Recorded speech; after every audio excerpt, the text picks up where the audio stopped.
Morning, Patriots. Flag bearer here. Just a little word.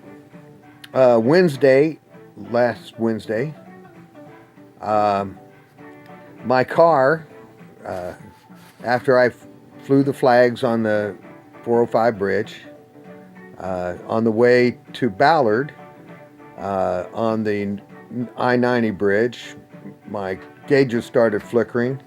By the time I got to the the exit there, Cherry and James, where I was arrested, down in the underpass there's a parking place.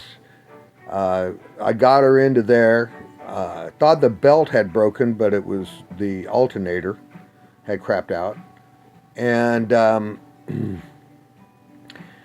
And from there until 9 o'clock, I was in a position of having to stay with the car, wait on different folks, and get the car in a safe place. From there until about 10:30, I was on public transit going from from Kent to Union Street in Renton near Safeway. From there, I walked about a mile, 2 miles, at least 2 miles. Got to the hip hop. Was walking on the south side of the street most of the time, simply because of safer ground. Then got to a housing development past Nile there, and the sidewalks were clean and looking good, so I crossed the street. Things went really well till I got to that last little exit there, and entrance and exit there, and there somewhere the landscape water had been left on, and it was just black ice. I hit the ground pretty hard. I don't remember falling. I don't know how long I laid there. It was long enough that my butt got wet. And when that happened, man, I came up and got to moving. I really wasn't functioning in my head.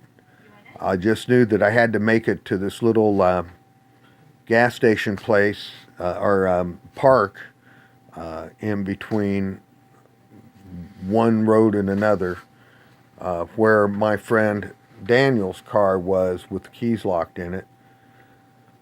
By the time I got there, my friend Everett, who I was going to walk by and get his stuff to do it myself, and I couldn't have done it myself, he must have figured, heck with you, I got a check, and drove down to the park and was working on it when I got there. I don't know how long we worked on it, but Ev is a really diligent person and very careful and good with things, and he got it popped, and I pulled the door handle and we got in it. From there, through most of Thursday and Friday, I was operating on automatic. By Friday, my van had been fixed by my friend Jim, who worked out in the freezing cold 2 days on that baby for me, and I helped him one day, and he got her ready, and my friend Dan, we drove his little red, the car that I was driving, great snow car, over there, and picked up my van, and I made it all the way to my neighborhood, got stuck on a hill, had to get out the chains and put them on, which I've never really used chains before, and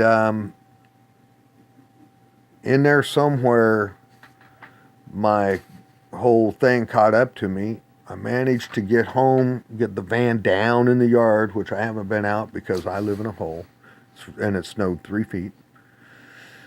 And I've been concussed, and my head was like reeling. My hand was going in and out. I know some of it was being cold, but that night was as close as I've come to calling 911.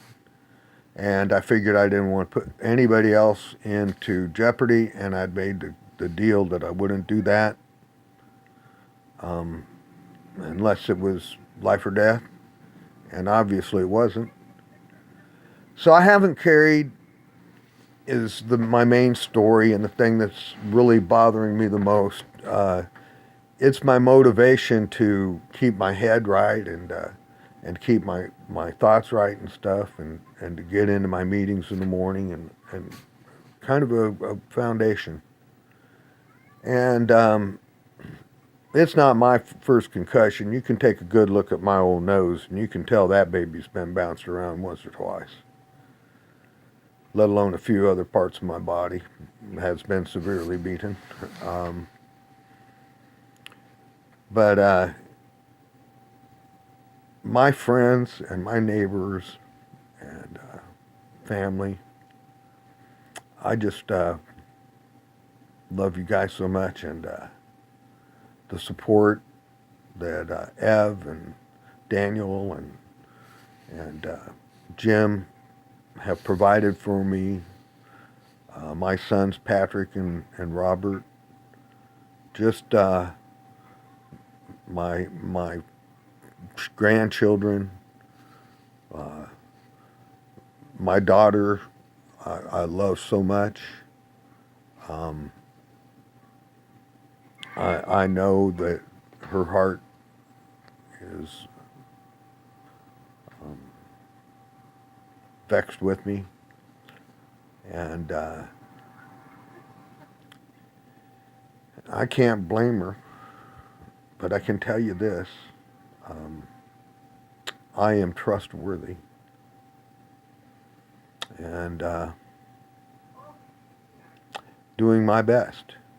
So anyway, I'm getting better. Saturday was a real tough day. You know, the brain swelling was at its height. I wasn't having any bowel movements. My right side, from my shoulder, elbow, hip, and knee, I pulled a hamstring once. That area was just, every place I'd hurt before was really giving me heck. And on my left side, the only thing I seemed to have, shook up was my hand, and so I'll be back out there. And I know this is a long ramble, but I'll tell you what, it's been a long few days. And I just want you guys to know that when I'm standing out there, that I really do care about your life, man. You might say, your life is my life. And please know that you are so loved. And that if you give up, that those around you will ache. But if you give it a good life, the best life you got, then man, at the end of the day, if you can love yourself and respect yourself, it actually means more than anyone else's. God bless you. And, man, I'm a big crybaby, but you guys, don't give up. Don't ever give up. You're worth it. We're worth it. And if you're doing something impossible, understand this. You just can't give up. Because it is possible. Much love. Black Bear out.